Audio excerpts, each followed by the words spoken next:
On the 23rd of June 2016, Britain will be taking part in a referendum to determine whether we as a country remain a part of the European Union. This inspired us to investigate the challenges Cornwall's food industry would face if we were to leave the EU.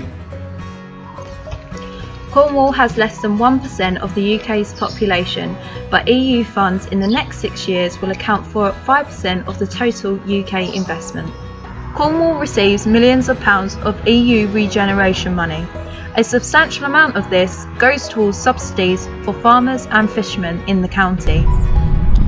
To investigate the challenge leaving the EU would present to Cornwall's food production, firstly we explored public opinion. I should imagine they contribute a fair amount in Cornwall, yeah. They do protect certain foods like the Cornish pasty.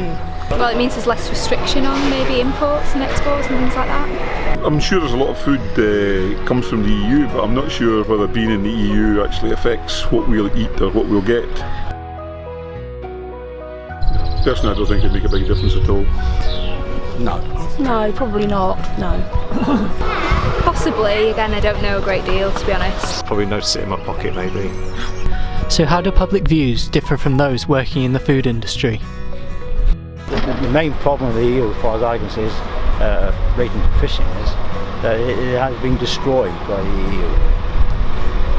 Literally thousands of tons of wholesome fish have been thrown away for no good.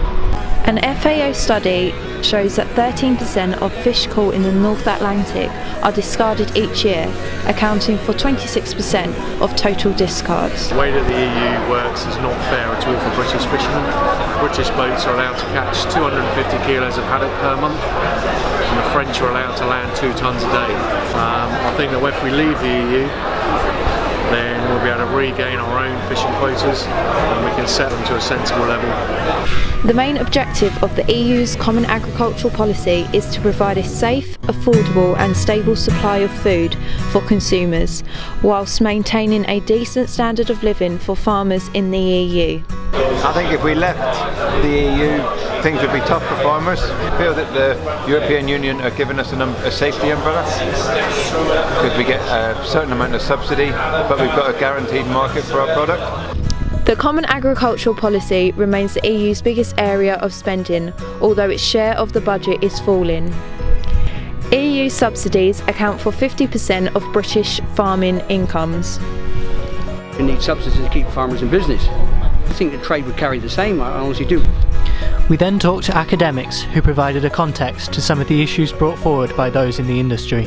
So the European Union manages large-scale industrial fisheries through the Common Fisheries Policy. Those techniques allow the Commission to quite tightly regulate how we catch fish, the amount of fish we catch, when in the year we catch them and where in the year we catch them, because the stock moves around, and so that means that the fishing pressure that we exert on them needs to be managed at a much larger scale than just the borders of our seas. If we leave the EU, some of that support is very likely to will disappear, at least through the Common Agricultural Policy. So what you'll see, I suspect, is much less emphasis on small-scale farming, much less viable small-scale farming, much greater emphasis on large-scale agribusinesses taking over small-scale farms and aggregating them. A potential solution to the challenges that the Cornish food industry would face if we left the EU would be the UK government taking on existing EU policies. From our interviews with the industry and academics, we believe these policies must sustain the agricultural subsidies and adjust fishing regulations to support the fishermen while not compromising on the conservation of fish stocks.